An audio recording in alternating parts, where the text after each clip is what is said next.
Welcome to Blinkers Off with your hosts, Jared Welch and Aaron Halterman.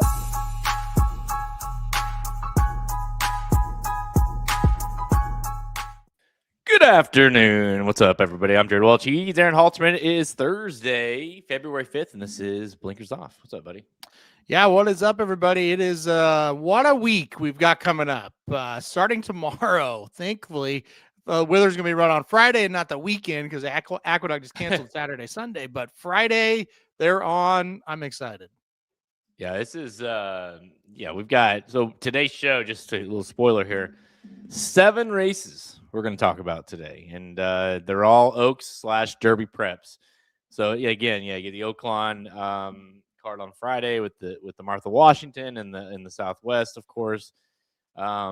And then, Withers on Friday. And then, we go to Tampa. We go to Santa Anita on the weekend as well. So it's it's here. It's officially here. The Derby preps are here. 20-point races across the board. The last few here before we get to the Risen Star, which, of course, is a 50-point race. But yeah, it's here. And, with the Southwest being pushed back a week because of the weather, it's like, as soon as the Southwest is always, it's $1 million race and it attracts big fields. This year is no different. And it is like, it's look at the field. Like, this is as legit as most of these preps have been so far especially for it being just a 20-point race. Yeah, it's huge. I mean, it feels like everything is kind of big in a bigger kind of scale now with Ted Nafi being out. And so Ted Nafi being out makes everything feel that much more important because instead of watching a race and going, well, I don't know if he can beat Ted Nafi, you watch a race and go, well, I mean, somebody has to win right now. And if you see a big performance, not only it's okay, they're a contender, it's like they may be the horse. So I mean, you got 13 of them still left in the Southwest, and that's going to be great. I think the Sam F. Davis is just fascinating. We'll talk about it as well. I'm overly excited. I think last week, we were supposed to have 3 preps and we only have 1, but now you get 4 and it's just like, man, it just feels like this is just a super exciting weekend, much more exciting than you thought, when you first saw the calendar. Yeah, it's, I think too, is you kind of alluded to it, is it is going to be interesting as we go along the trail here, because going into, or, previous to, like last, if you guys listened to the show last week, like we found out the news of Ted Nafi while we were recording and we kind of, talked about it. But like going into that weekend, before that, it was like, it's always like, here's Ted Nafi, he's the bar. Now, every race we watch, every prep we watch, it's like, can that horse compete with Ted? Ted Nafi, he was the bar, right? And deservedly so. And so now that he's gone, he's off the trail, and it does feel like each and every week, it's not just who can compete with Ted Nafi, because that's not a thing now, but it's like, can you have the confidence of putting a horse number 1? And not just because it's like the best of what you've seen, but it's like, no, I legit think this horse is the Derby winner. And that's 2 completely different things. Like, to have the horse that you just believe is the best horse right now versus this is like the horse that I think can win the Derby. And I think as we go, that's going to be such a evolving kind of concept until it kind of clicks. And you're like, oh, that's the horse. I finally saw the horse that I think can do it. Yeah, no, and I think what makes it so much fun is, like, right now the Kentucky Derby favorite is Paladin on the future wager kind of list, and his high buyer is an 85.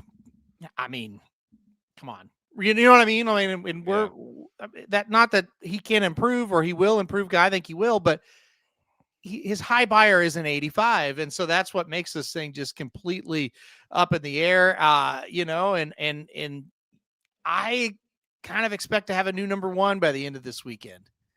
Will that happen? I don't know, but I've never went into a weekend, other than last week, obviously, because of the injury, but I've never went into a weekend going, well, I think I'll have a new number 1, this season. So I think that's what makes it exciting. And like I said, they may all flop. You may only get 1 or 2 that are really good. You may get a bunch, who knows? But I just kind of like the excitement of, man, this is a lot of unknown. And this class right now is light, but there's a lot of horses that have potential. And it's just now a matter of these last, 6 to 8 weeks, who's going to show up. Like, we'll talk about a ton of horses today. There's a lot of potential. It's just, okay, can they jump up and run that big race, whether it be this weekend or their next prep or whatever? Yeah, I mean, listen, like you this weekend, like I feel like you're almost looking for a new, like you're hoping to get a new number one each week. You know what I mean? Until you, like I said, until you find that horse where you're somewhat confident, as confident as you could be. But like, you say you get a new number one. Well, guess what? Next weekend you might get a new number one, because you're back to your old number one with the Risen Star, and then you got the Saudi Derby that same weekend. But again, after that, you've got, you go into the Fountain of Youth not too long after that, 28th, the Gotham, the Rebels, March 1st. I mean, each and every week, you could be like, all right, do we have a new number one? Who's the one? And it really might be one of those things where you're not really on your, like, Derby. I guess that's what I'm doing a bad job of describing it, but I feel like with Ted Nafi, it was like it's January and he's the Derby winner. Now that seems insane because there's a ton of time, but until proven otherwise, he was the Derby winner in a lot of minds. Whereas the field, what we have now, it's kind of like, I don't know. I mean, I might know think I know the Derby winner like May 1st, like it might be up to that until you get to that point. I think that's the year we're heading towards right now. It's going to be more of one or two things are going to happen, I think, from this point moving forward.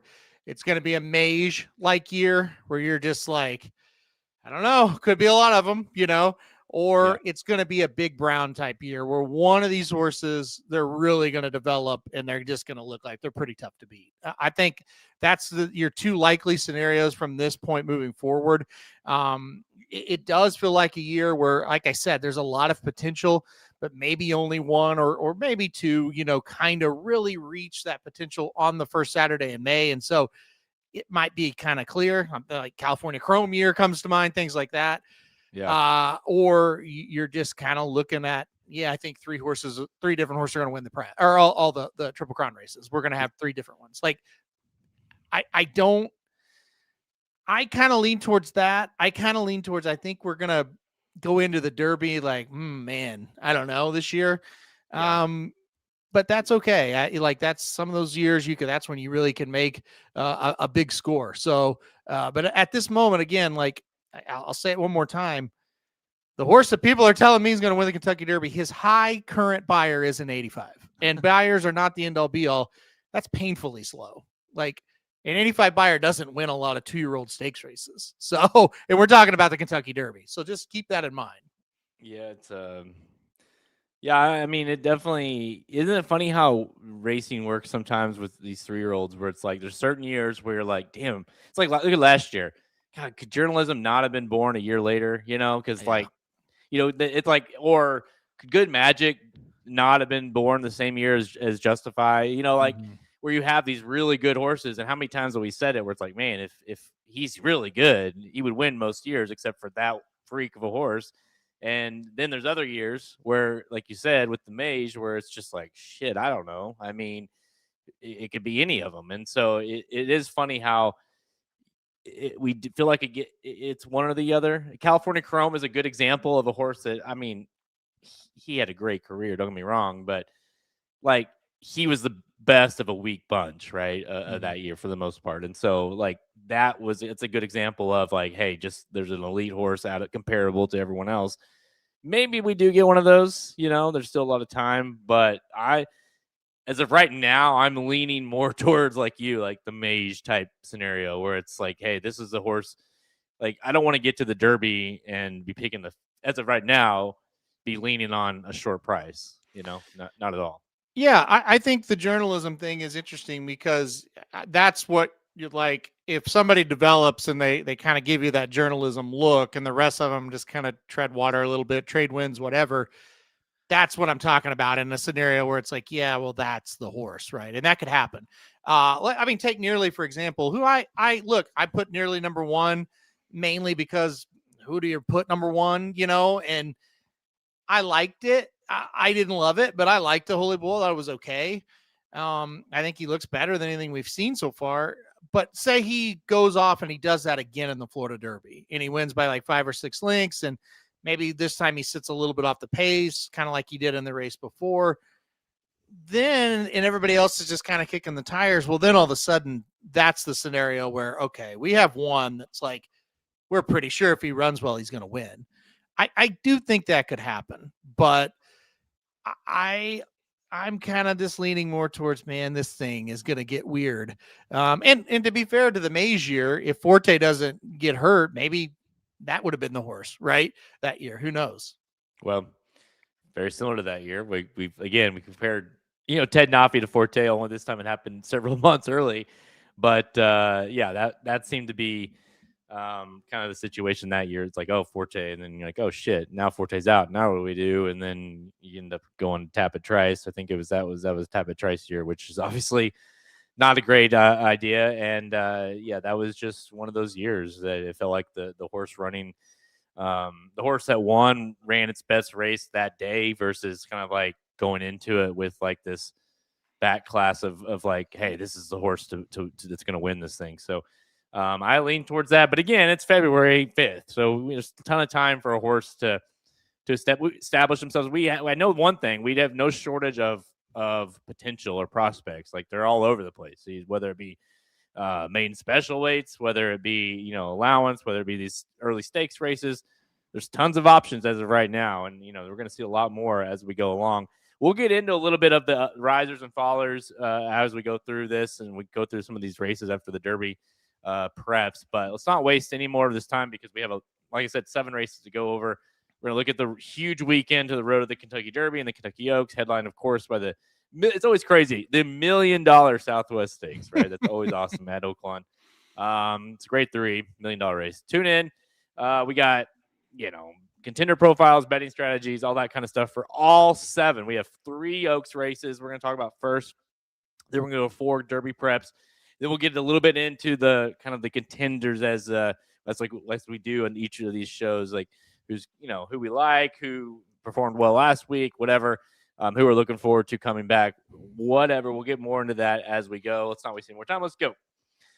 All right, Halterman, we'll kick things off here with, we're going to knock out the 3 Oaks races first. And then we'll get into the main stuff. Okay. All right, on Friday, Oaklawn Park, the rescheduled Martha Washington and Southwest Stakes. We'll first start with the Martha Washington.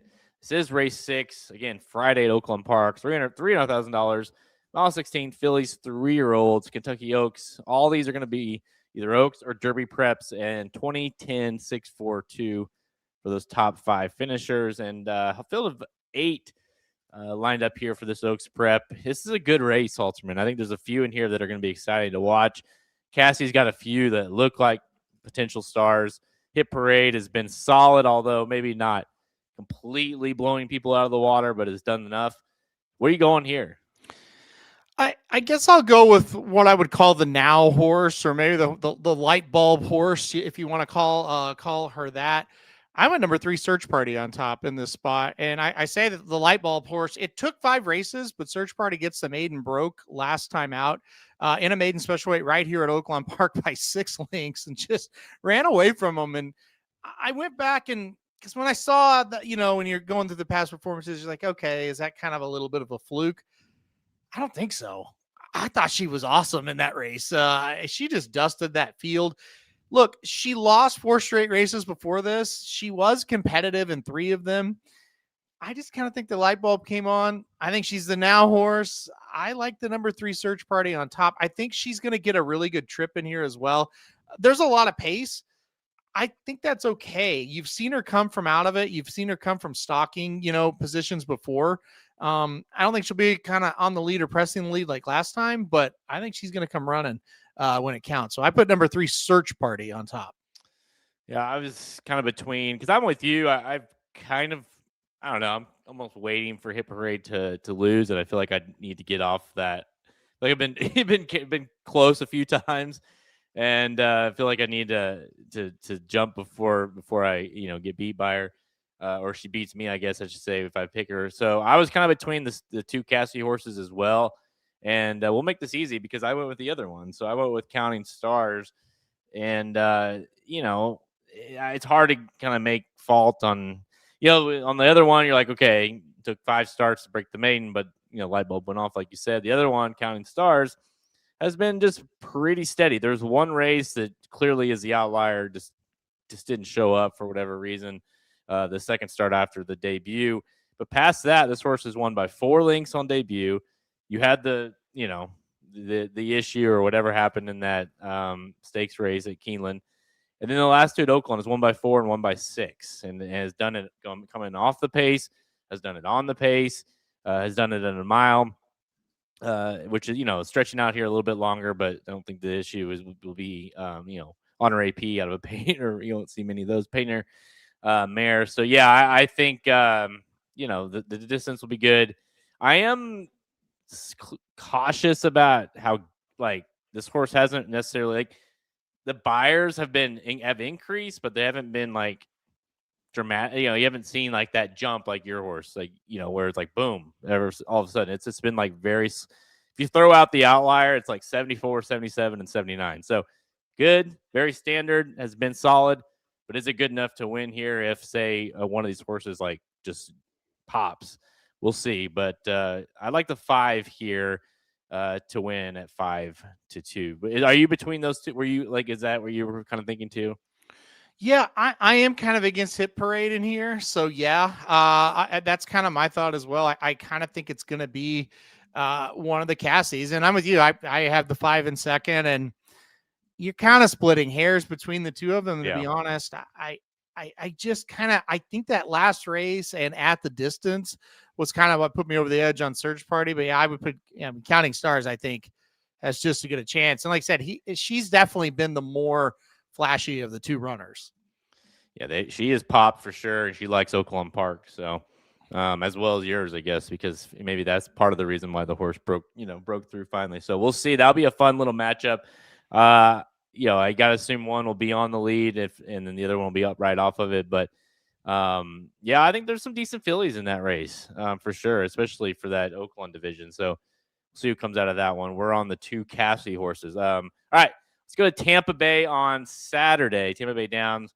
Again, we'll go back to all these races, all these tracks for the Derby preps after we go through these. This is race number 5, also from the Suncoast Stakes. 1 mile and 40 yards. Of course, again, Phillies 3-year-olds, and it's Derby Kentucky Oaks. 2010, 6-4, and 2 field of 8 shows up here. And this is, odds and look at the past performances, anything you want to look at. This is very clearly a 2-horse race between the 3 and the 5. Zanny and Life of Joy, Pratt, Ortiz, Pletcher, Cox. Take your pick.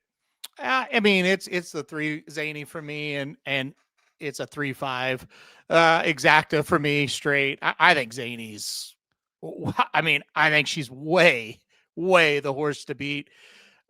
If you do I don't want to really get a 1-9 involved. Just take a small shot with the 5, because I do think Life of Joy is clearly the second best horse in the race. If you think maybe Life of Joy could pull the upset, I wouldn't necessarily talk you off of it. But to me, Zaney is a clear standout in here. So I will just be singling Zaney and moving on. Obviously, you're not going to be able to play this horse to win. So if you play that straight exacta 3-5, you could do that as well. But it's Zaney all day. She has been just really, really good in both of her starts. So, yeah, not that I needed to, have the confirmation, but just follow IRAD, I guess here. It's that, to me, it's pretty simple. Has ridden both the 5 and the 3. You definitely know could have picked either one. There's 1 on both, and stays put there on Zanny. Zanny just hasn't even began. Now, always ran twice. Grade 2 winner already. Hasn't even sniffed losing. Not even close. It's been dominant fashions both starts. 6.5 on the debut, 8.5 on the second race, which was, by the way, was a 1.8 Demoiselle. I mean, this horse is a monster. I mean, really, I think as someone said here, hey, it's your Oaks winner. I mean, listen, it's early, but certainly I would say has got to be top contender to win the thing, right? I mean, again, 2 races, right? We haven't even seen the horse as a 3-year-old, so it's kind of impossible to go there. But if you had to pick an Oaks winner as of February 5th, I think Zanny would be pretty high on your list. Yeah, absolutely. Curtis, you just stole my thunder. I would seriously be thinking about a boy race if, and it's a big if things go like they did last year. She looks like that type. Like, and numbers are numbers, and they don't mean everything. But if she was in the Sam F. Davis, I would pick her based on her numbers, right? Yeah.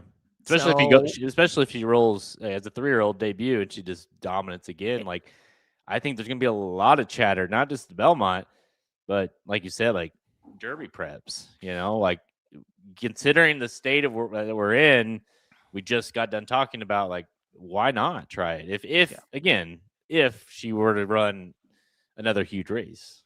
Well, and look, I love time form, right? And that's what I believe in the most. And again, a time form speed figure is not the end all be all, just like a buyer or anything else, but I do like it. Her time form speed figure in the Demoiselle was a 113. She was really under a gallop for most of that race. And so I estimate she could have ran a little faster, but let's just say the fastest is a 113 that she's capable of. That's like 6 points higher than anything else in Sam F. Davis. It's a couple points higher than anything in the Withers. It's about 6 points higher than anything in the Southwest. Again, it'd be a female facing boys. There's other factors. I'm just saying, on like the surface of it, she's as fast as the boys. So it depends on how she develops. She may run in this race and get beat. I mean, we've seen that happen. A good 2-year-old doesn't develop, but let's say she even takes like a mild kind of step forward from 2 to 3, she's right there with these other horses. So it'll be very interesting what happens here. Yeah, I mean, she's like you mentioned. What'd you say, Paladin was like? Would you say 85? Was I think it was 85. Buyer? Yeah, 89 for Zanny on that in that last race. Now again, it's hard to compare. Different races, different times, whatever. But let's just say she comes back and runs an 89 again. Well, now it's like, okay, she's got a better buyer than the quote unquote Derby winner right now. So why? Again, it's fillies versus the Colts. It's always tough, but all I'm saying is I think they would highly consider it. I don't compare times for different days, okay? But the Remsen and the Demoiselle was ran on the exact same day and at the exact same distance. I think that is a very relevant thing to do. Mm-hmm. She ran almost full second faster than the boys in the Remsen. So someone help me out. Like, I'm trying to think of what I know. Pletcher's got a bunch, but which ones are Rapoli? Like, I don't feel like he's got very. I don't think he does many, right? Because again, Pletcher's got a ton, but I don't. So my point is if this is the horse, like we know, Mike Rapoli is not afraid. If this is it, okay. Well, grittiness hardly counts, but I mean, yeah, I understand. So like. Yeah. And by the way, like if Zanny and Grittiness were in the same race, who would you pick? I think Zanny could lap him. So that's okay, well, just for example, okay, Zanny ran the mile and an eighth in a minute 50 seconds, 0.55. And I think the Remsen was like 151.4737. Well, the winner was 151.37 in the Remsen. Grittiness was 9.5 lengths behind that. So she literally could beat him on that day if they ran in the same race by about 15 to 20 lengths. I'm not going to do the math, but I mean, that's crazy when you think of it like that. He's thinking about it already. I mean, he's no way, especially considering he doesn't have a horse in the mix, and I will be shocked. I mean, assuming like if health is all fine and well, I will be shocked if between now and say the Belmont, whenever that June, let's say mid-June, she's not running in a boy race at some point. Now, I don't know what race it is, if it's a Derby prep, an Oaks prep, or a Triple Crown race, but I'd be kind of shocked if she didn't. Yeah, I mean, if you cross this, bridge, Yeah, exactly. Yeah. And let's, like I say, let's just pretend she runs huge. I mean, you got to throw her in a Derby prep if you want to run in the Derby. So he might not do that, but yeah, I think if everything goes in a perfect world for him, he definitely is the comment Florida Derby. I mean, is it out of the question? I don't know. So yeah, I hope she runs well, because I kind of want to see. Look, you can feel any way you want about the guy, but it'll kind of be a circus one way or another, and I'm kind of here for that. So yeah, I'm kind of excited. I hope she runs well. Yeah, I think it would either be Florida or Tampa Bay Derby. I mean, yeah, one of those two. Especially she runs. She's already won at Gulfstream. She broke her maiden there, but that's the thing too about her. That's cool. This is going to be her third track in as many starts. You know, so she's versatile as hell, and is kind of one where they want her to. And again, Aqueduct, the Wood, Gulfstream, the Florida Derby, and here's Tampa, the Tampa Bay Derby. Would have options for sure. Mm-hmm. Yeah, I agree. Yeah, I mean, man, what about the Wood? So the Wood, she's like that side of the country. She might actually lap the field if she ran there. So, I mean, let's pretend she's in the Withers this weekend, and my apologies to Manlow, and Manlow, I like your horse Ottenho a little bit as well, but I mean, I'm taking her over Ottenho. I think Manlow would too. Yeah. if he wants to be honest with himself, I think he would too. So, but again, lots to say about her, but she needs to go out and Life of Joy is not a bad horse by any stretch of the imagination. No. So she is going to have to go out and do her thing, because otherwise it's kind of a mute point. So we'll see what she does. Obviously, Halter and I both pretty heavy here on the 3. I like your pick. I mean, 3-5 exacta. If you're looking to get any value whatsoever off the 3, I think that's it. I don't know what that exacta will be, but yeah, I mean, 2-1 maybe or something like that. You can get on if that's what you're trying to do. I don't even know if you get that at that field. All right, let's go to Sunday now. The last Oaks prep we're going to do, the Las Virgenes race 8. Again, Kentucky Oaks 20-10-642, which means they're all getting points, Halterman, because there's only 4 horses in the race. Now, the plus side is you do got Baffert versus Sadler, the same 2 that ran 1-2 in the Breeders' Cup Juvenile Fillies. That's Explora versus Super Corridora. I mean, I don't know. It's 4 horses. It's between those 2. Do you think that Explorer can, turn the tables here? I think so. I think a 4-horse race kind of does maybe favor Super Corridora a little bit, because she is fast early, but Baffert has a way of kind of turning the tables on ones that beat him before. So I'm going to go number 2, Explora, on top in this spot. It's a dumb race. I mean, it's like, what's going on here?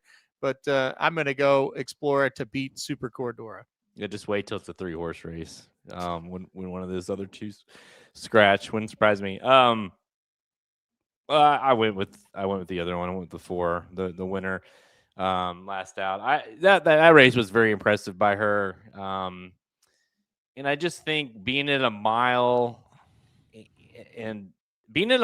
plus the fact that you've got weird things can happen in pace setups and whatnot, and there's no pace setup at all in the race, because there's only 4 horses, and especially if one scratches, I think the 4 just goes out and Explora kind of tracks her all kind of similar to the last time.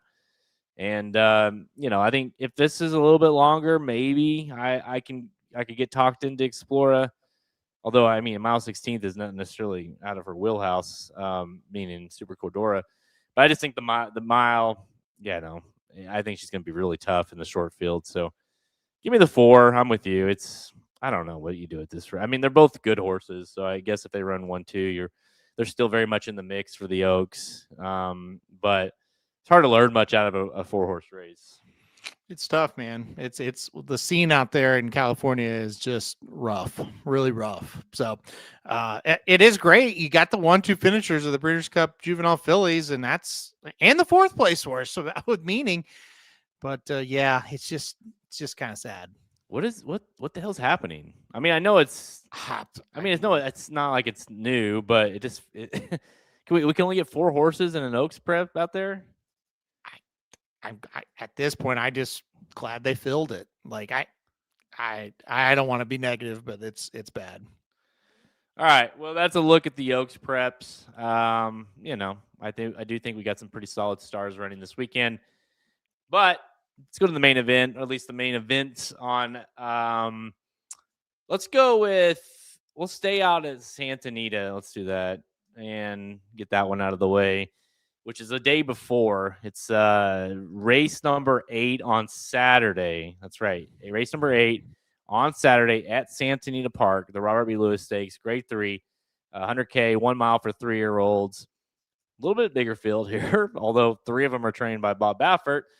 Got to assume at least one will scratch, right? We see that every time.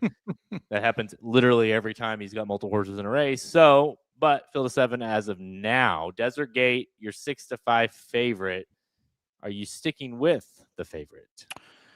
I'm very excited for this horse. Not only this race, but moving forward. I think Desert Gate's a pretty nice one. I was super excited to play a Ted Noffey Desert Gate exacta in the Breeders' Cup Juvenile. And then, of course, Desert Gate doesn't make the race. Big surprise there. But anyway, I kind of think it might have been the best thing moving forward for him, though. He ran 4 times as a 2-year-old, get a little break, rest up and get ready for this 3-year-old season. It just kind of feels like this has been a target for Desert Gate for a long time. And it just feels to me like he's getting ready to run a big race. He's working well. Everything seems good. I've really liked this horse ever since his debut, even. I'm a big fan of Desert Gate. So I'm going to go number 1 Desert Gate on top. I hope I'm not overrating him. I hope I'm not too excited for him. I just really like him in this spot. I mean, listen, I don't know that I love him, like love him for like Derby. I don't know. I mean, it's Bob Baffert, so nothing would surprise me, but he's clearly the horse of the Baffert barn. The 2 is a turf horse, or at least has been running on 3 of starts of 5 have been on the turf, although has ran decent, ran the American Fair, ran 3rd. So it was kind of interesting. They even took the horse back to the turf after that, but and then Cherokee Nation is a maiden. And although, again, has been running okay, still a maiden. And so I think from the Baffert side, it's clearly Desert Gate. And then, horses that, he's got to beat. And Thibodeau has beat him, although did not run well in the Breeders' Cup Juvenile. Desert Gate didn't run in the Juvenile. Robusta was good last time out, beat Cherokee Nation. Should have a pace situation going on there as well. Secured Freedom, I think, is interesting at a price. Point of all that is Desert Gate, to me, is the one to beat. I mean, I don't love him. I do think he's going to be really tough at a mile. I think Bob Baffert's got him set up to win. I mean, he's bringing 3 into the race. He plans on winning with one of them. I think it's this one. I think Desert Gate is an actual contender for this thing, and he has to go win. I'm saying if he wins, obviously, or even if he runs really well. I think he's serious. I really do. Now, I think the 7, if he can stretch, and this is a mile, so I think he'll be okay here. I think the 7 is a pretty decent horse too. Yeah. I don't think the 7 will ultimately be a Kentucky Derby contender, because I don't think once we get to a mile and a quarter, I don't know, by practical joke, Uncle Mo Mare on the bottom, that might help, but I don't see mile and a quarter with that horse. But I think going a mile, I think Secured Freedom could be dangerous too. I think it's the 1 or the 7 here. I really like the 7. I'm not worried about Intrepido too much. No, I'm not either, and I'm honestly not, and worried about Robusta or any of these kind of new shooters. I guess I don't know. Desert Gate, he's bred awesome, and he's been the horse, right? When he won that Best Pal and won it by 9 lengths or whatever it was, and then he finished second to Brandt, who was the horse right at that time. in the demo for charity, and then went off the favorite in the American Pharoah and lost, and then wasn't seen again. So certainly is capable of being good or not great or being the Baffert horse or however you want to look at it. I need to see more from him, you know. So I'm not there yet. I see what you're saying though, that he could be. It's been consistent. I need to see, like, again, another horse that's ran mid 80 buyers. You know, we need to see something better. Yeah, I think it's a very good race to try the Derby Trail for him. That's what I would say. I think it's a really good one to try it. And again, like, he finished really nice, but that was at 6.5 furlongs. He also, the horse he beat, I don't know. He didn't run very well in that maiden last week. I didn't think, talking about Captain Shreve. So I kind of, it's kind of a hit or miss type of thing for me. But I did see a horse that's got talent in that race, at least in my opinion. So this will be a very fun kind of race to break down what happens here. And look, maybe Intrepido, maybe the 1 and 7 go out there and Intrepido mows them down. I mean, that is possible. I just don't think that's going to happen this time. All right, so we're both on the same horse. Kind of an odd situation here. We're both on the same horse, but I feel like we have different thoughts on the horse. Right. You have a much higher upside than I do, but for this race, we do both like the 1 Desert Gate to win and pick up valuable Derby points, 20 points to the winner. So regardless, if he wins here, doesn't matter. He'll probably get himself into the gate because he's already got. Does he have points already? Trying to remember. Does Desert Gate? Yeah, he's got a few. American Pharoah gets points, right? Yep. Mm-hmm. Yeah. So yeah, I don't know exactly how many, but he's got a few. All right. Let's go back a day to Friday here. We're gonna save the Southwest for last, but let's go to Friday now. Tomorrow, the Virgenes Stakes at Aqueduct, race 10. Again, Friday, Aqueduct, race 10, the Withers, 200K, mile and 8. For 3-year-olds, again, 20, 10, 6, 4, 2 for your top 5 finishers. Field of 7, definitely the weakest race for the 3-year-old colts of the weekend for sure. Prep race, I should say. 9-5 on Tanaho, 2-1 on Schoolyard Superman, 6-1 on Mulata, 4-1 and 6-1, 9-2 in Grittiness. We talked about him a little bit ago. But it kind of comes down to the Chad Browns, at least on paper. And which one do you like more? Look, we went over it before. We went over it last week. It's pretty much the same race. I still like number 3 Ottenho on top in this one. You know, he got a win last time out, going the distance of 1 mile and an eighth. Only horse in the race that was able to win going 1 mile and an eighth. Only one of 2 that have ran 1 mile and an eighth. I thought he really improved last time out, and he won by a head, but they were 3 3/4 lengths clear of the 3rd place horse. It was a stablemate of his that he was up against that day. I really like Ottenho in this spot. I do think Schoolyard Superman is interesting. I think he is the speed of the speed. Maybe he gets out in front and they can't catch him, but I do think number 3 Ottenho is going to catch him. So it's definitely the most boring of the 4. I don't think Ottenho and Schoolyard Superman are bad horses, really. I just don't know how they're going to match up once maybe they're outside of this circuit. Yeah, that's where I'm at with this race. I mean, it's clear that it's between the 2 and the 3. Although I'm not gonna sit here and act like I'd be surprised if, you know, Grittiness did win, or 4th and 1, or the 5, gate to wire. Just because I don't, this is just not a great bunch, and maybe the 2 or the 3 come out of this, and it's like, hey, this is like the best of not a great bunch, but. They also could just run, in the race they ran last time, and then one of these horses jumps up. I mean, 4th and 1, I think his form proved to be decent last week with Rivaro, who ran well to nearly finish second that race. And then, so he could certainly, if this race doesn't do much, he could definitely upset the field for sure. But I'm with you. I did go with the 3. Tanaho. I just thought that last race showed that this horse is pretty dang gritty, and especially when you go to the mile and 8, I think that's a big key for me. And a bunch of unproven horses going this long, he's one that showed he can do it, and he did it quite well in that main special weight last out. So I'll go in Tanaho, but I'm very much waiting and seeing with this group here. Yeah, I mean, it's this race every year. You kind of are like, okay, that was something. Well, it's just a bunch of horses that are loping down the stretch because it's a mile and eighth and it's February and it's like or end of January when they normally run it, and it's like, what do we, does someone get to the wire?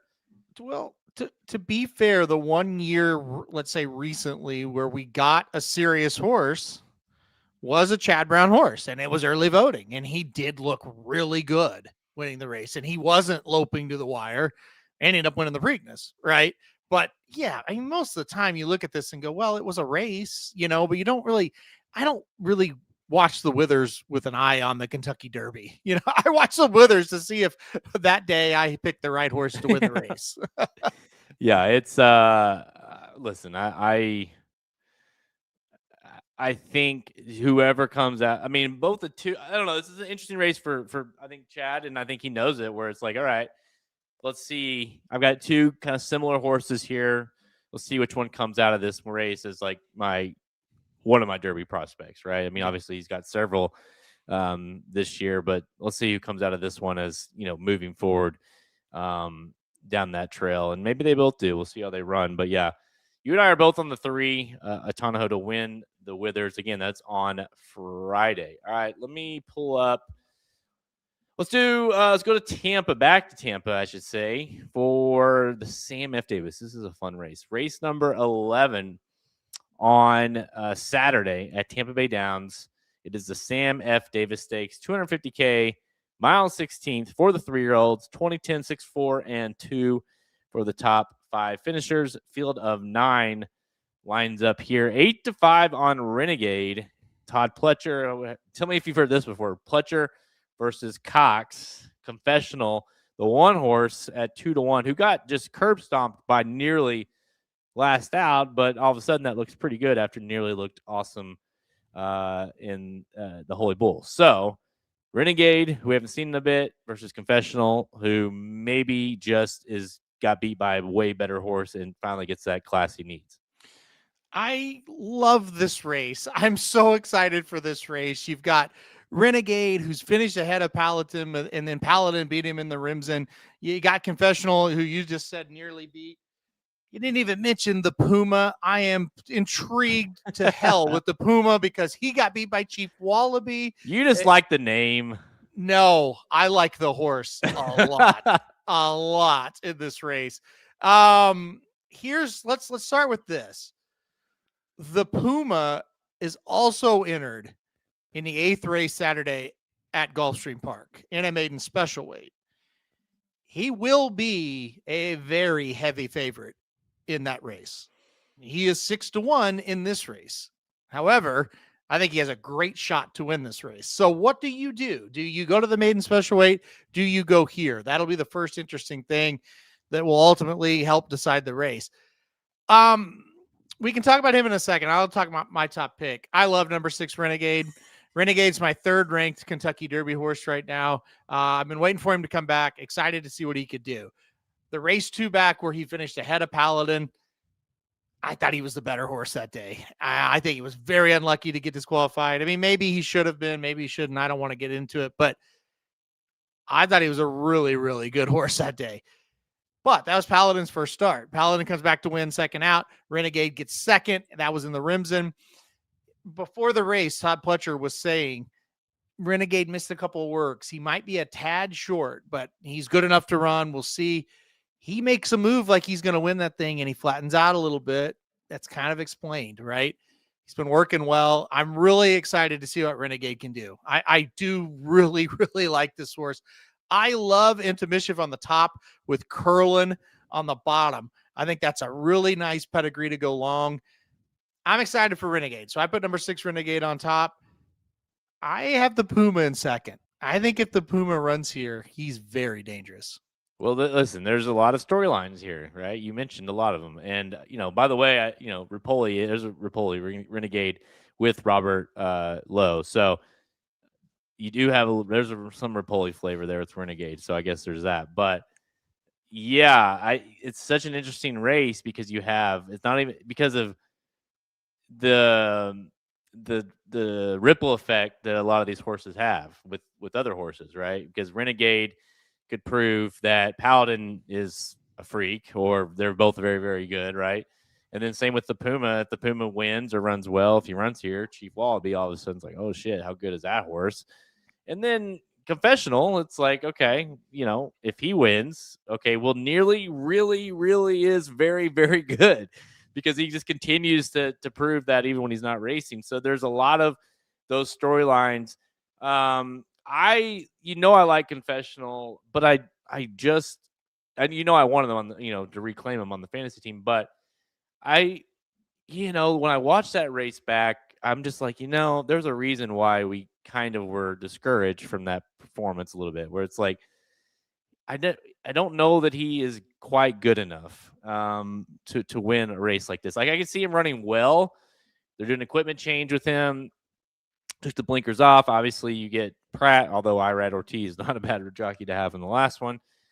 I think he'll run well, just mostly because he's a solid horse and the field's not great. I just don't know that he's good enough to win this race right now. So I am on Renegade here. The Puma's interesting. I'll put Confessional second, the Puma third if he runs.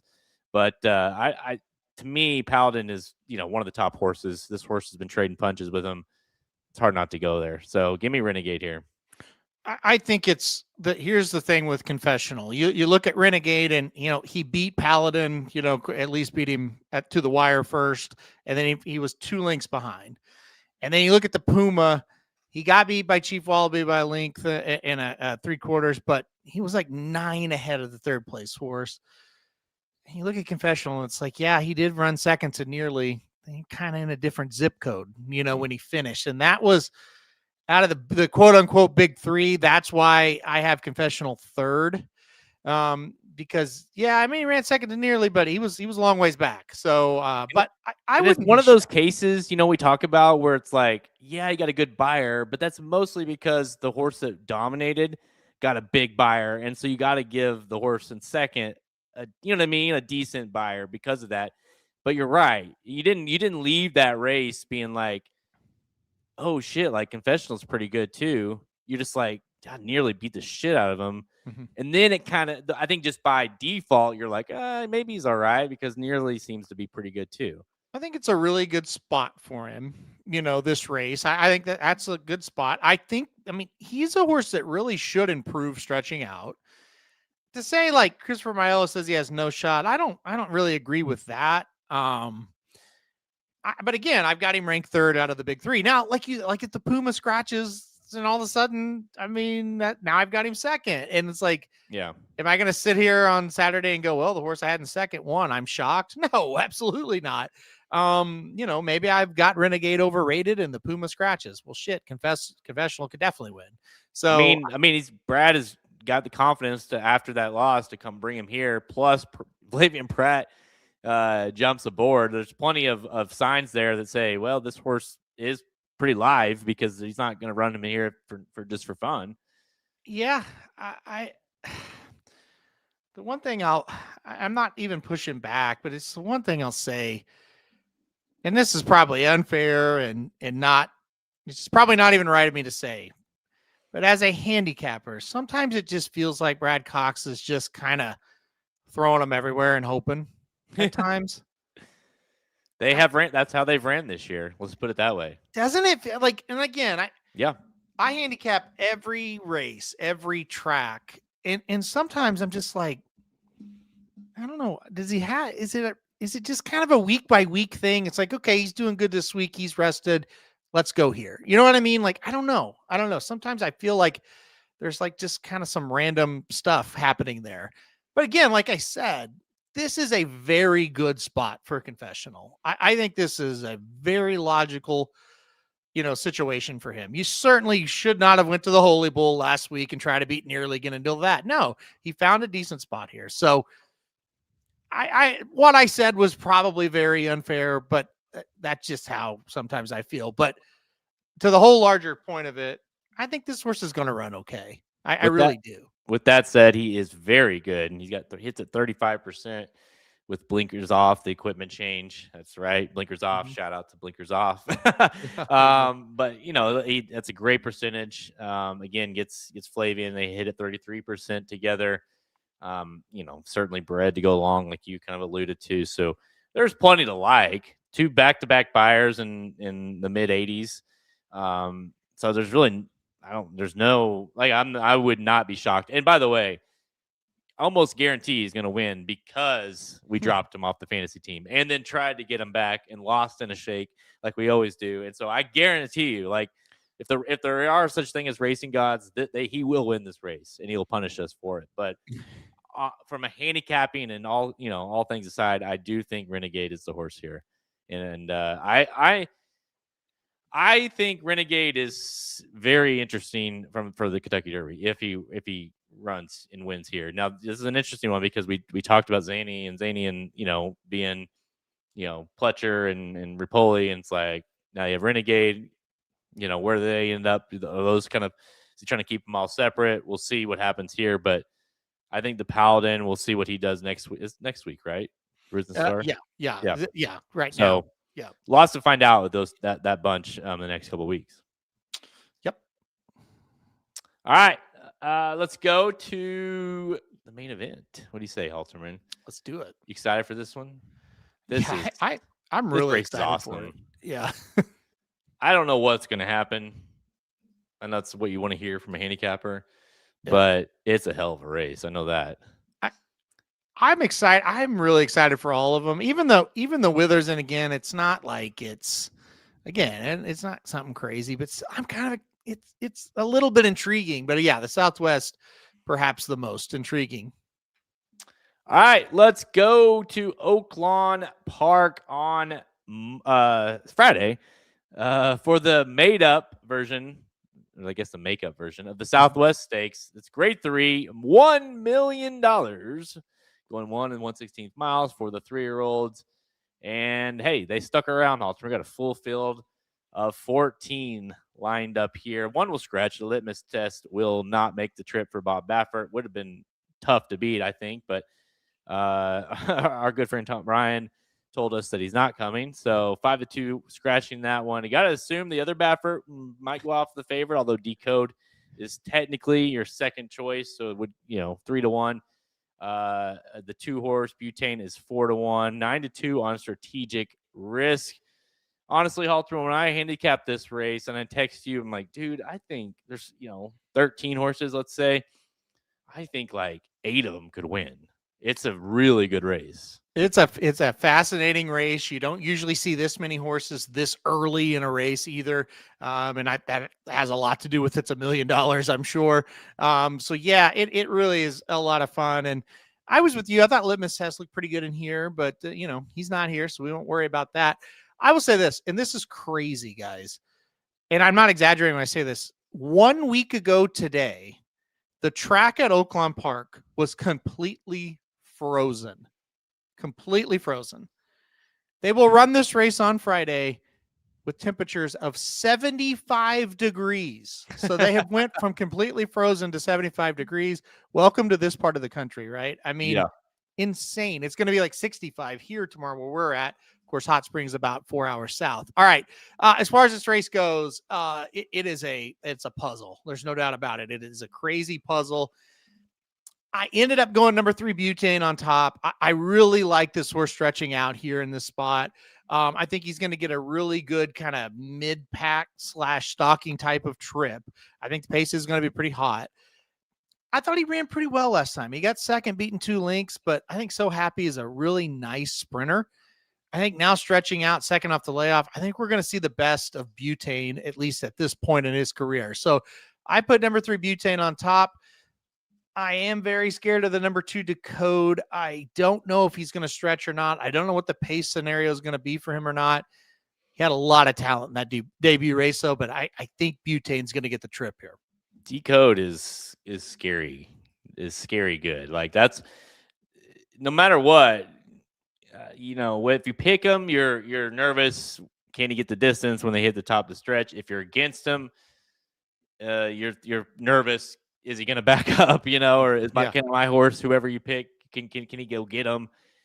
Because Decode has got that speed, man. And it's, I'm not, Spitestown, 6 furlongs is one thing. Mile 16th is another. Maybe a mile, I would be a little less nervous. I couldn't. There's a lot of pace in this race, and he's not the only one. Although I think he's the speed of the pace. I not quite there. I can make a case for a bunch of these at big prices. I mean, I think. By the way, Butane. If you haven't seen him, this horse is a specimen, which is not really a shock. It's Bob Baffert. These horses always are, but that horse is a freak. He looks like a freak, anyways. Which, by the way, they spent like $1.1 million on him, I think. So he should look like a freak. 'Tis the law, sire. So I expect him to he'll run well. I do think it's interesting that originally it was him and Litmus Test. I assume they were both planning on coming. And I think Litmus Test would have been the horse to beat out of those two. And I don't really like taking the other Baffert just because the other one didn't show up. And so, I'm kind of looking at prices, and I like Strategic Risk. I think it's fair, but I think there's plenty of options in here. I think Silent Tactic at 20-1 has got a big shot, who really was the only one that made any kind of ground up in that last race when they just creeped on the front end in the Smarty Jones, and he actually made a run, not really competitive run, but if he did finish second, beating 4 to Strategic Risk, he was the only one that closed, like I said. I don't know, with Rancho, he went off the near favorite in the Smarty Jones, was obviously a very hyped up horse going into it. He certainly should improve. I wanted to pick him, and then I'd watch the Smarty Jones, and I'd be like, damn, man, like it was a bad ride. Yeah, he was wide the whole time. He still just, I just mentioned Silent Tactic blew by him, right? I don't know. Like, if there's ever a time to play him, you're getting Flavian Pratt, Brad Cox, all the connections, bred to go long, all the things, right? And you're getting them at 10-1, whatever he ends up being. So if there's ever a time to take him, it's probably on Saturday or on Friday, I should say. I just couldn't get myself there to pick him. Another horse that I am going to pick on top that I think is going to benefit greatly from the pace is the 7. Liberty National. That is going to be my top pick of the race for who else but Kenny McPeak and Hernandez Jr. Those guys know how to win these kind of races. And, the gun runner, he just kept coming. He just kept coming and finished second. But with a little bit better trip and maybe a little bit closer or maybe a little more speed in the race, this horse, I think will be very good here at Oaklawn Park. So I'm expecting speed. I think Liberty National is the one you can depend on the most to come late. So I just listed off like all 3 horses that are, 15, 10-1, 20-1. Do you think all those horses could have a shot? Yes, I do. I like your pick of Liberty National. I've got that horse third. I'm with you. I think it's the pick up the pieces horse, the most logical one. I hated the gun runner. But maybe he just didn't get the setup that he really wanted. It was a short field, and they kind of just slowly went around there. So maybe in this kind of setup, Liberty National, gets a better setup and just has a better running style for it. I could see that for sure. I like that pick. I do want to touch on a couple, even like bigger picture things with Rancho Santa Fe. And then I'll get to him specifically. So for Laurent Giroux, for all the haters out there, he finally got fired by Brad Cox. So he has moved to California. You're not going to see him on any of these mounts for Cox anymore. Yep. So look at the past performances and kind of look for that. And if you really hated the guy and you really think he's just terrible, you're going to have first-time new jockeys on a lot of horses coming up. And this is kind of the first wave of the Derby horses that you're going to see. Okay, so you get Flavian Pratt. That's great. Flavian Pratt was named on Ottenhoe last week, and now they're running it on the same day, Withers and the Southwest. He stays here. Now, he has a lot of mounts at Oaklawn. It might not just be for Rancho Santa Fe, but it plays into it, right? So that's a good sign for Rancho Santa Fe. All that being said, I think Giroux sucks, just to be clear. But all that being said, I watched the replay of the Smarty Jones. This horse was just flat. I think it was a bad ride by Giroux to be like 5 wide and in last, but I don't really know. The horse just didn't act like he wanted to do a whole lot in that race. And the thing that makes you mad about that race, if you picked Rancho Santa Fe, which I did, they went 50 seconds to the half. He should have been in first by like a length. Yep. And he's last. So look, and a lot of it, you want to blame the jockey. I get it. I kind of think it was bad, but I don't think the horse really wanted to do anything either. So that was just a disaster. But now you're in a spot that's just a lot harder for him. You should have been able to take that field gate to wire based on what you'd done in the past, or at least turn for home with the lead. I don't know. Like, he's going to have to run a lot better, not just from the race last time out, but from any race to win in this spot. That's my problem with him. Yeah, I mean, even whenever like the real running started in Smarty, like everyone was passing him. He was in last at the top of the stretch. Like he kind of clunked his way up there to get fifth. I'm shocked he got that high, just because he never got out of first gear for whatever reason. And that's why I think he is. I mean, if you watch, it's weird because like if you watch the race, you're like, no, I don't want to bet that horse. And then, but if you look at everything else, you're like, well, he probably deserves a shot because what does John always say? Like, you can't, especially these young horses, you can't in his first race off of his, his first race is a 3-year-old off of the layoff. It's like you can't judge a horse on one start, right? And one bad performance, I guess. The race prior was a mile 16. Now, again, Keeneland, different times, totally get it. But the race went, 23 and 48. The race at Oaklawn went 24 and 49. They were going faster at Keeneland. And he was in third. He was in second, a length off the pace. This time, slower pace. And he's in seventh. He's in last. Like, he's not picking up his feet. Something weird happened. I don't know what. And he's not. I refuse to believe he's that bad. Now, is he good enough to win here? I don't know. But I think if there's ever a time to play him, this is going to be the time. But yeah, and if you're, don't get me wrong, if you want to take a shot with him at this price, take a shot with him at this price. I'm not talking off of him. My issue is I don't see a race that he's ran yet that can win. But where I backtrack against myself, he's first out as a 3-year-old. You're expecting improvement. Maybe if he shows up and runs, a lot better, you have that data point now, right? So maybe he got robbed of that data point, and maybe this is a race where you do get it. So, and here's the biggest thing: you're getting paid for it. Now, if he starts getting bet down, I would be a little leery. I would demand double-digit odds on him. If you get it, go for it. Now, this is an interesting point. The track was closed for like 8 days or something, I think, for workouts. A lot of these horses, him included, made their way down to fairgrounds to get a workout in or a couple works in. That was smart, right? But not all of them did. So there's horses like the Cassie Barn who did not. And they're only going off one work off of that since that last race. So something to keep in mind. I don't know if it means anything, but some of these horses have not worked much because of that track being closed. Maybe one less work, let's say. Again, could have been by design. Cassie didn't think he needed to do much, but something to consider. Oh, it's a factor. It's a factor. And back in the day, so to speak, that's what would happen in these early races. The horse that would ship in would win them a lot because you can't be missing works, and there's nothing they could do. The track, like I said, was literally frozen. So, it is a factor. I don't, I upgrade butane because of that, to be quite honest. I don't think it makes all the difference in the world, but if you're stuck trying to pick between 3 or 4 of them, I do think that is a factor that you got to take into account.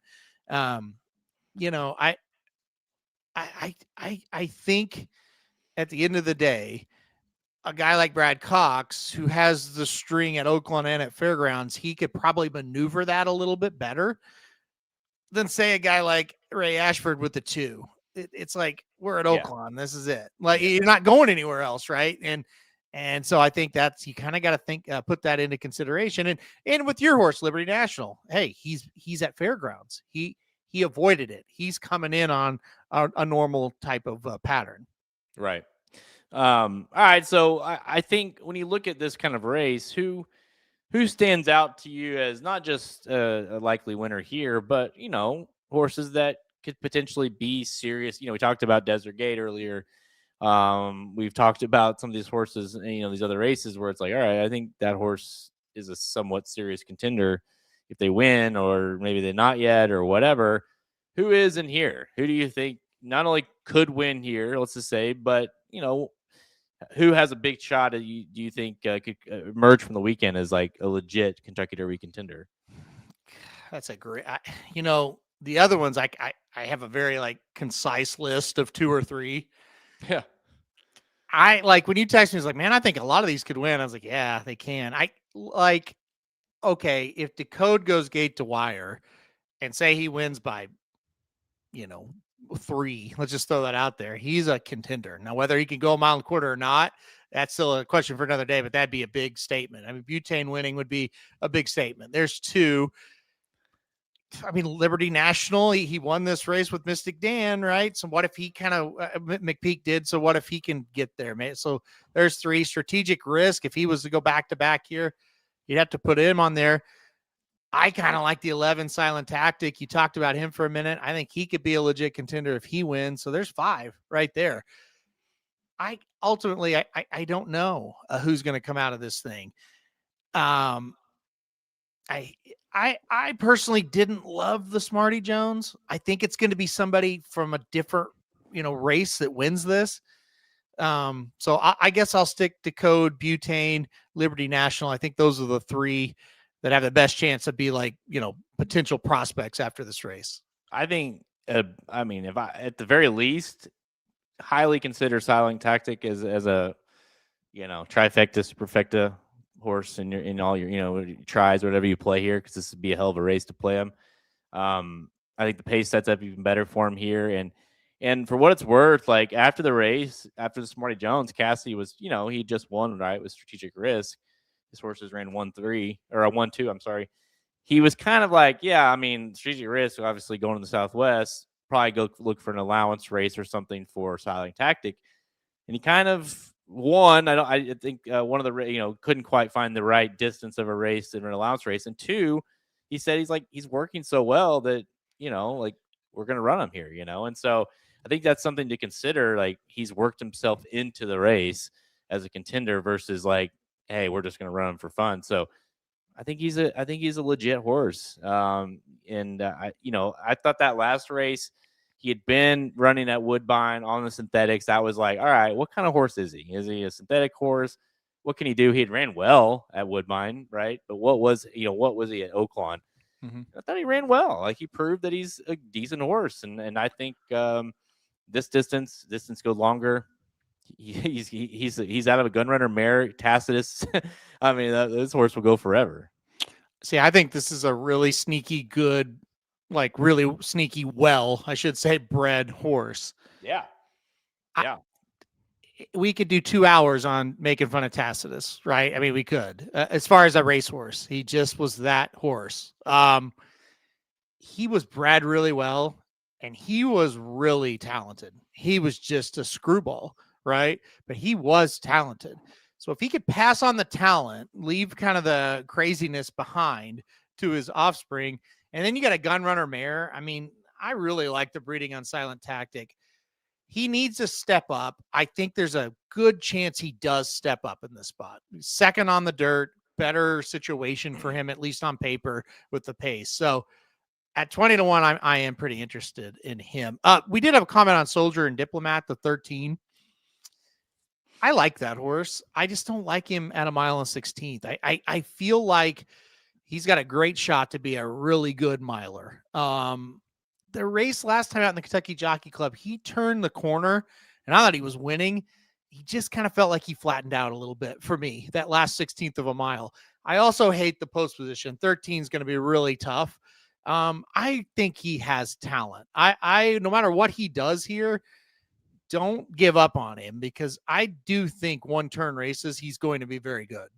He's got pretty good class, right? Mm-hmm. He's finished third or fourth, I should say, to Ted Noffey and Butane back in that hopeful, which he was beaten by the length of the stretch, but still, like you said, that one race where he dominated, and then he finished third to Further Ado in his last start. He's okay. I'm with you. I'm not. I'd be a little surprised, although this is that kind of race. I wouldn't be that surprised, but a little surprised if he won here. I could see him running well, but off the layoff, this kind of race, a horse I'm not convinced wants to go quite this long. I think this is like the perfect, hey, we tried. Let's see this horse running on the first Saturday of May, right? Only on the undercard in the Pat Day Mile or something like that. Yeah, and I think even say if we're both kind of wrong about, hey, maybe he does want to go this far, he still has to navigate the 13 hole, and that's going to be really tough, And I guess it's 12 now, but still, you're way out in the parking lot. So there's a lot of things going against him in this spot. And I just to reiterate, I couldn't agree more. It does kind of feel like, hey, run him in the Pat Day Mile going a mile, run him in the Woody Stevens up on Belmont Day going 7 furlongs. It feels like that's where he's really ultimately going to land. And but look, I don't blame him for giving this a shot. I think this is not a bad spot to take a swing at it. And look, if he stretches this time a little bit more successfully, maybe he's there to hit the board or something like that. I wouldn't be shocked.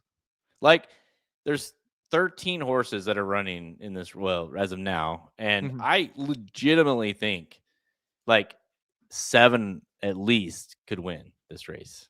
Mm-hmm. And tell me any of these that I'm wrong with. Decode, certainly, I think could, like you said here on Saturday night, you're not going to be, or Friday night, you're not going to be shocked. Butane, obviously. Rancho, not going to be surprised. Liberty National, that's 4. 1, 2, 3, 4. That's 4. Strategic Risk, 5. Bricklin, we haven't talked much about Bricklin. I think he's got a shot, right? That last race was impressive at Oaklawn Park at 6, and Silent Tactic at 7. And if you want to take Bricklin out and put Soldier Diplomat, whatever, that's still 7 horses that have legit chances to win here. Do you have anything to add with Bricklin? I would be surprised if he won. I did really like that last race, though. He's kind of Jekyll and Hyde a little bit, but the last race was really good, and that was an allowance right here, and that was on Smarty Jones Day. I'd be surprised if he won. I would say that, but he's another one. It's like, I don't think he's bad. I think he can go out there and do some damage somewhere at some point. You know what I mean? I'm just not sure that it's this race. Yeah, that's probably fair. So let's just say if you wanted to cut it down to a couple, there's 5 that serious legit type horses that could win. So it's gonna be a fun race. We'll find out a lot on I guess Friday, right? This is for the biggest race of the weekend. This is one way to start your weekend off with Friday afternoon in the Southwest Stakes. So it's gonna be a fun one to watch. Stay tuned. I am gonna be on the 7. Liberty National. Halterman is going to take the Baffert, which Baffert knows a thing or two about winning at Oaklawn. So a good shot here to win it again. Butane, 3 to win the Southwest.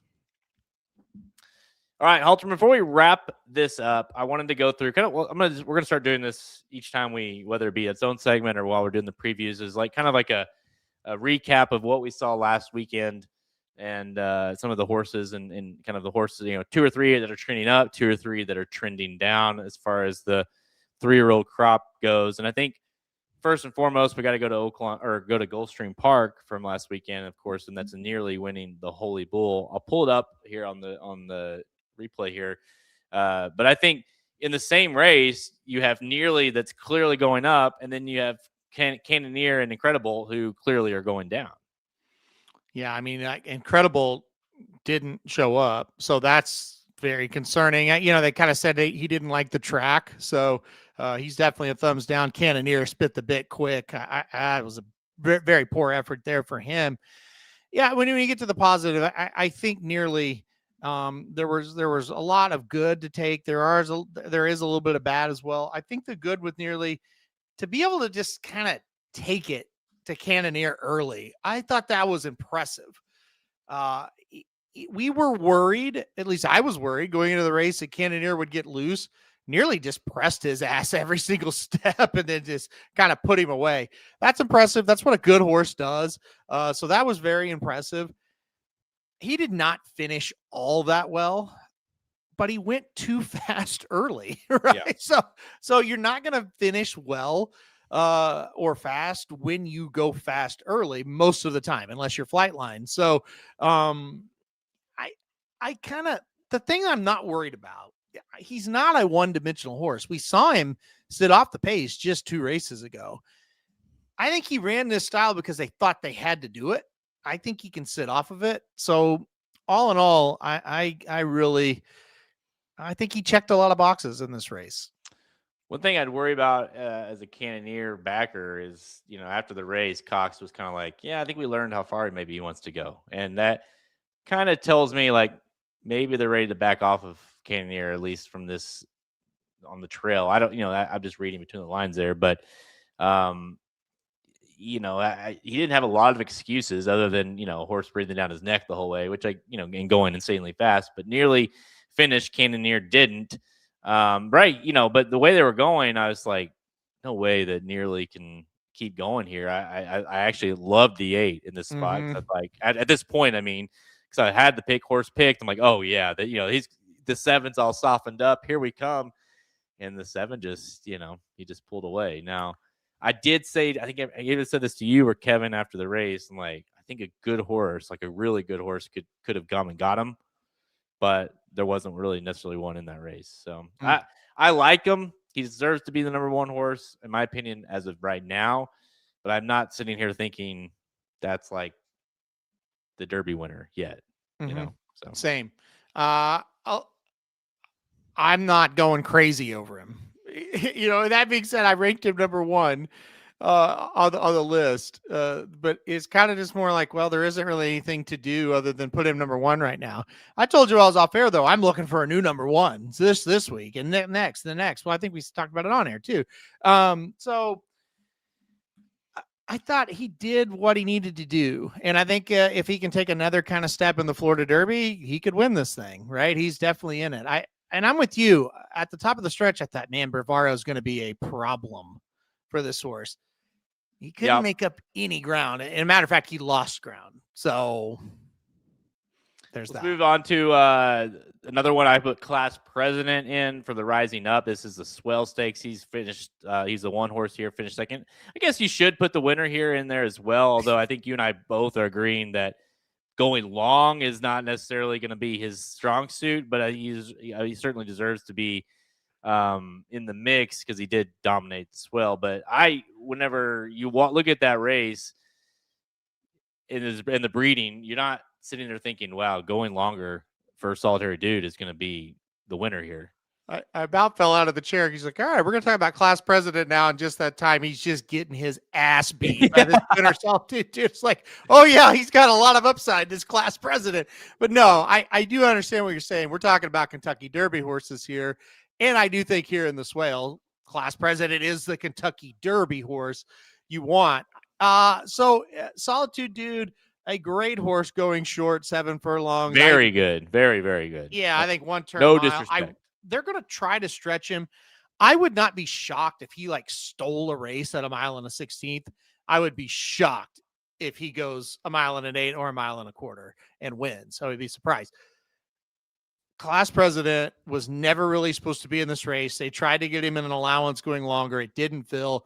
He was ready to run. They needed to get him a race before he goes to a prep race next. So they chose the 7 furlong event.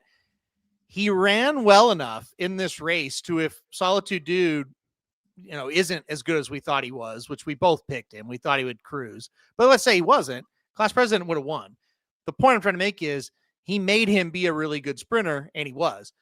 When they stretch out, Class President's going to be heard from. He's not bad. That's 2 really good races in a row. His maiden was good. this next race was good too. So I'm with you. I think he's on the rise. I think he's one you watch when they get to a mile 16th and a mile and an eighth. Yeah. I think it's just as simple as you kind of said it, where it's like we are running, and whether that be the fountain or the fountain of youth or wherever, I think it's going to be the fountain of youth. But like class president is running in a race, like we know he's running in a prep race in 2 starts. This next start was supposed to be allowance. Like no matter what, like we're running that race because we think he's good enough to run in that race because we think he's a Derby horse.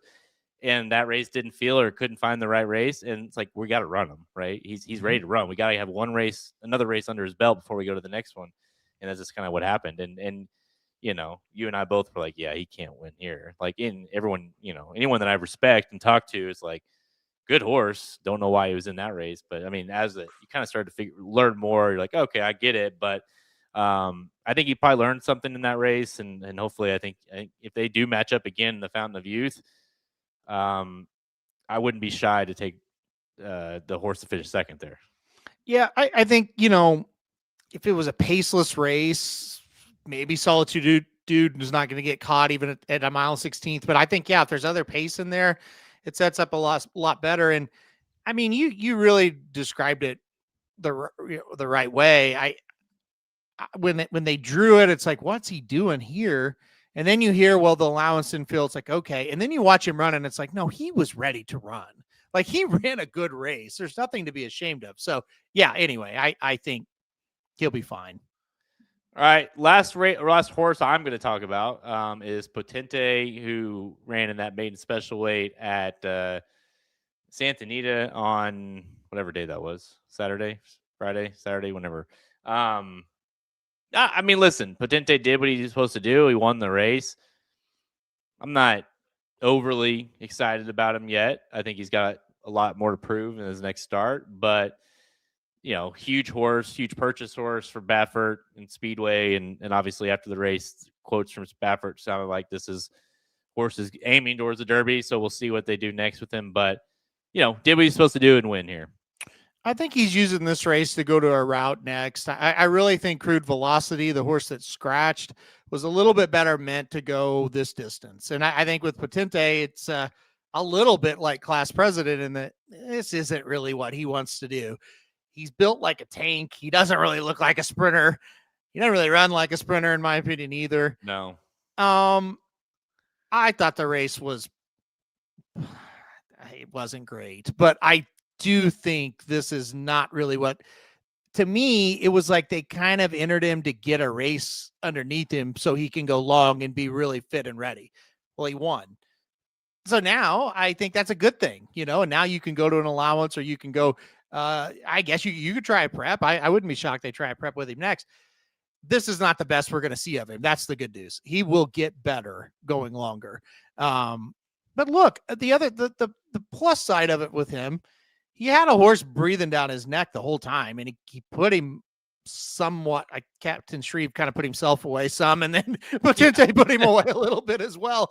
But I mean, look, there's nothing but positive as far as what could move forward. It just wasn't one of those Baffert first timers that just blow you away, which, again, I just don't think this horse is ever going to blow you away going this distance. I doubt the horse runs one turn ever again. Yeah, he wasn't supposed. I mean, that's kind of Baffert was like, yeah, he's not a one-turn horse. No. So we kind of got that. The way he worded it was like, we kind of got that out of the way. Now let's go towards what we want to do. And I think, a horse like this, like you said, breathing down his neck and gets tested a little bit. It kind of felt like no matter, they could have ran another lap around, that horse wasn't getting by him. That's just kind of right. He just kind of has that kind of tank and is kind of that steady, not flashy, but was just going to keep going. So I don't know. Again, I'm with you. I think it's promising. I think he's a promising horse. But I'm not, wasn't justified winning the length of the stretch on his day. We were like, oh, this is like, just get him to the Derby, please. So it's like, but this year with what we're working with certainly is in with a shot. The time was very slow compared to the other times on that day. That was another problem. But again, I really, when I look back at that and really think about it, I kind of think they just were using that race to get him to a route, I think they made the decision of, well, we could just keep working him up to it, or why don't we get him a race, and then he happened to win it. So good on him, right? Yeah, and I'm with you. That's kind of why we picked up the stablemate too in that race. You're like, well, shit. I mean, I kind of think that's the right horse that, and even Hernandez being on that horse kind of showed that, where it's like, that's probably the horse in this race, right? And so he ended up scratching in Potente, was the last one left. Right. But yeah, I don't know that he was meant to necessarily, going into that, be the horse that was going to be awesome going that long. So, but yeah, anyone else you'd like to add to the upgoing, that at least in your opinion, increased or fell down the ladder a little bit after last weekend? No, not after last weekend, because we ended up just not having a whole lot, right? There just wasn't a lot of tracks even open. So that was about it for the 3-year-olds. Now that this segment could probably be 3 hours next week. Yeah, right. We do it. So we might want to do one pod next week on just the aftermath of horses rising and falling on the Derby Trail, and then one previewing the Risen Star, because it could be that in depth. I mean, we just talked for an hour on 7 preps and 4 of those major Derby preps. So yeah, lots to talk about next weekend. Obviously more updates coming, but that's a look at the Derby picture coming up this weekend and what we've seen so far.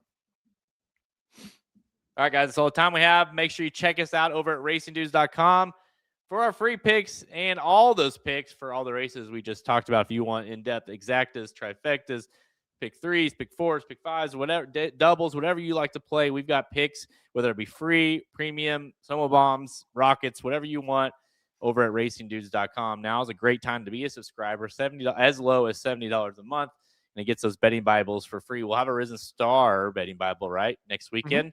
Mm-hmm. Yep. So stay tuned for that. Great time, again, to be a premium subscriber with those getting for free. We're on Twitter at race_dudes, Instagram, Facebook. You can find all episodes of Blinkers Off by visiting our podcast page, Apple Podcasts, wherever you like to listen to. We, of course, are there. Go to YouTube. Make sure you hit that like, subscribe, and notification button. Dudes Who Bet Sports on last week, or yesterday, was it yesterday or the day before, talking about the Super Bowl. That's right. So we are only a few days out. Any final thoughts on your picks on the Super Bowl? I think Seattle, and I think it's easy. I am just having a hard time making a game out of it. So, and maybe I'm too playing like devil's advocate and being too nervous about it. I'm with you, but I keep going back thinking, am I underthinking this? Like, are the Patriots the play? Like, because everyone you talk to is Seattle's going to kill them. Seattle, this is going to be not going to be close. And then, are the Patriots going to cover? Is this going to be a close game? Like, am I underthinking it? Yeah. It's funny. I was on VSiN last night, and I was on with Patrick last night as well from Mad Dog and VSiN Live. And we all had the same thought that you just mentioned. It's like, especially the guys at VSiN, they've talked about it for 2 weeks. They are so sick of it. Right. Because it's like, well, as handicappers, like, how many times can we say all the data says Seattle's going to win? Like, you can't, and how many different ways can you say that? Right. I can't go on, well, maybe the Patriots are the play because everybody likes the Seahawks, but it's like, well, everybody likes the Seahawks because it looks like the Seahawks should win the game pretty easily. So we'll see. Look, the Patriots just feel really lucky to be there. They had a great season. I'm not trying to take anything away from them, but they feel it's pretty fortunate. Seattle's just been dominant. So Seahawks for me. I mean, I don't know. I can't remember what the exact number is, but I think through the 2 games of the playoffs for the Seattle anyways, I think they put up 70 plus points, something like that. And I think New England is kind of struggled to put up points, really, frankly. I mean, it was unfortunate with the snow in Denver, but still, it was only 10 points, I think, in that game. And it just, as good. And honestly, and I am a huge Drake May guy. I love Drake May, but yeah, as good as he was in the regular season, the defense is what's carried him through the playoffs. Yeah, he's been average. He's been average at best in the playoffs. And again, I'm a huge advocate for him, but the defense is, and that's the thing, and that's, to me, honestly, is what gives me pause about overthinking or underthinking the game. Their defense, New England's defense, is not getting enough credit, I think, because they have been awesome in the playoffs so far, and they have and they can keep the game close. Now, how good is Seattle's offense? That good to where they can just outplay them? I also think I kind of think their defense will put them in a lot of really good positions. That is we talked about. Okay, how is it New England, whether it be to cover or to win the game? And it's like the answer unanimously is, well, it's two things. One, Drake May's got to be elite, and two, and most importantly, and the biggest thing, that defense is going to have to continue to get turnovers. That has been the saving grace of the team, really, in all three games, especially the last two, for sure. You got to keep getting those turnovers. My thing that I don't think they're going to get as many is this is a much, much, much better team they're playing offensively, and a much more well-rounded team. When you look at the Chargers, that offensive line was just atrocious, and so they took advantage of it. Good on them to take advantage of it. The second game, CJ Stroud, if he plays a decent game, they probably win. He was horrific. And then the last game was just a joke, let's face it. So, yeah, if they can get those turnovers, they're right there. But will they get them? I don't know. The thing that if you're in that game, in that realm of thinking, the only thing that would give you pause or to say, well, it's possible is, and by the way, Sam Darnold looked like Tom Brady in the last game. He did. He was unbelievable. But if there's a guy that could start seeing ghosts, we've seen games where he throws 3-4 picks in a game, right? Where he just kind of goes haywire a little bit. If that defense starts getting after him and he starts, so it's possible, although I'd say unlikely. But that is the one thing where I'm like, yeah, if that defense does get kind of nasty, meaning New England's defense, maybe they could force him to make some mistakes, and that makes the game very interesting.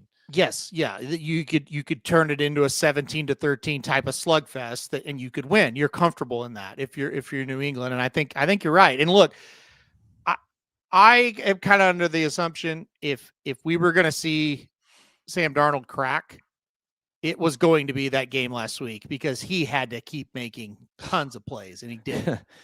He was awesome. But there is a chance. And if that, hey, Mr. Sam Darnold, who holds on to the ball too long and takes a lot of sacks and throws interceptions and fumbles, if he shows up, yeah, they're in the game. They're totally, not only they're in the game, that New England will win. I just don't foresee that happening, but it could. It absolutely could, but that's a hard thing to predict, I guess, is the better way to put it. Are you playing the -4.5, or do you have them lower than that? No, I'm taking 4.5. Yeah, take -4.5. There could be. I haven't looked at. I could play him to win, and win the time of possession. I thought about that one. That's a plus money bet if you want to do that. But I don't. Me, I don't play like that. That's how they want you to play, so I don't play like that. I know, right? I'll do a single bet. And take my chances with it. You can't. I'm not really interested in like -230 or whatever they are on the money line. I'm just not a guy that does that really. So yeah, I'll just kind of take the 4.5 and hope is how I'll describe it.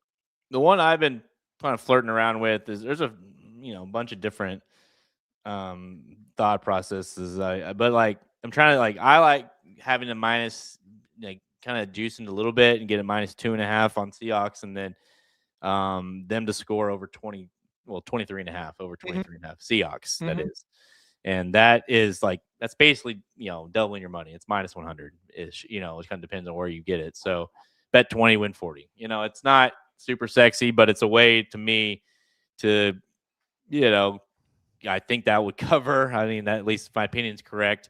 It's going to cover, and I like them to score more than 20. to score 24 plus. I really do. So if they're going to win the game, I think they'll score 24. So that's kind of the way I'm looking at it right now. But there's a lot of interesting plays. Also, another idea that I've seen people doing is like, hey, either take the Seahawks money line or take them whatever, and then put if your book allows it, have them combine that with Sam Darnold winning MVP. Because if chances are if they're going to win, it's probably pretty likely he's MVP. And so that's a good way to play it as well. But I know you don't. I mean, and I get it. It's like you'd hate to, they win, 17-7, and it's because the defense. Some guy, one of them had two picks and one for a touch. You know what I mean? And then you're like, well, shit, I was right all along, but I didn't get it because he didn't win MVP. So that's part of the game. But I think there are ways to juice up that Seahawks line with things that I like to happen. No, and look, I'm in the minority. Like I bet every single night. So I mean, the Super Bowl is just one night of 365. So I don't necessarily look at it as like, okay, now we got to do this, this, and this. So yeah, I'll probably just keep it simple on that kind of radar. But I get it. Like, I like what you're thinking about doing. I think is good. Like, I mean, I really think it's going to be like 28-10 this game. Yeah. Another line, I haven't looked at it like recently, but another idea is like Seahawks combine Seahawks with the game. Seahawks win the first half. Yeah. I think they're going to come out and like I could see it being somewhat close, not like 17-10 or 17-7 or something at halftime. But I do think they're going to be winning. I would be a little bit surprised if the Patriots went into halftime winning, right? And so I like that line as well, or combining those lines. I've seen a lot of people that say like they love playing, I think the team to run the first play of the game being a run is like hit 6 of the last 7 years or something like that. Two teams that do like to run for sure. Seems likely here as well, but teams like to be very, especially with like teams that are at least it's not the Chiefs. It's not a team that's in there every year. They maybe like to be a little more careful, a little more slow getting into the game, so you could see a run the very first play. I think that's a decent bet as well. So, but I'm trying to not to get into that as much as like, who do I think is going to win? I think it's going to be the Seahawks. How do I make money on it? So. Right. Yeah. I also look at it like if the Rams, let's say the Rams were here, would you pick the Rams? Yeah, probably. What if the 49ers were here? Would you pick the 49ers to beat the Patriots? I'd be hesitant. I guess if they made it, yeah, I'd probably pick them. Yeah, I mean, I guess you got to think of it like if they're there, that means they made it, right? And that's and they beat these teams. So yeah, I'd probably pick them. And that's why I've looked at it 100 ways because I think, okay, is I'm making it too easy? But it's like, if I'm sitting here and going, I think the Niners, they probably beat them. Maybe it's close. It's a pick 'em or whatever, and then the Rams would be like, oh yeah, I would definitely pick the Rams. Like, how in the hell can I not pick Seattle then? Yeah. Like you can't. So, maybe that opinion's wrong that I had, maybe the Niners, they would kill the Niners. Maybe that's true, but I think it'd be a very competitive game. What's funny is like it's been months now. I think I even texted you about it, but me and Cohen were like kind of going like I think it was like November-ish or something, or like I was trying who do you think is going to be in the Super Bowl? Like let's get our predictions, and I think I said Patriots, Rams, or is it Rams or 49ers? I don't remember. I think it was Rams. And he said Patriots, Seahawks. There you go. And I'm like, dude, and even now, and I literally I haven't like gone through. I bet he's missed one game through the playoffs. As far as like just straight up, right? Yeah. Like, who do you think's gonna win? He's like, oh, they're gonna, and he's been right. And so I'm like, who's gonna win this game? And he loves the Patriots. He's like, oh, the Seahawks. Oh, well, there you go. Okay, so I feel good now. I'm backing him. So, so he likes the Patriots, but he's picking the Seahawks. He likes. Well, he knows. We've rooted on like he likes Drake May. He can tell just the way he plays, and he has some friends, I think, that are Patriots fans, but he's not dumb, and he's seen the Seahawks defense and stuff, and he's like, oh yeah, like they're going to win. Yeah. So, like, yeah, that's good call. So, yeah, good call. Very good call. I was going to be concerned if he hadn't missed any and then he picked New England, but okay. Yeah, no, he likes the Seahawks, but we are rooting for the Patriots. As you know, like I told him, I was like, because I have this Drake May card that's kaboom. It's worth like 5,000 right now. It's like if they win, it's worth 10,000 because he's probably gonna be MVP of the Super Bowl, wins the Super Bowl. If they lose, my bet wins. So I'm like, hey, win-win here. So.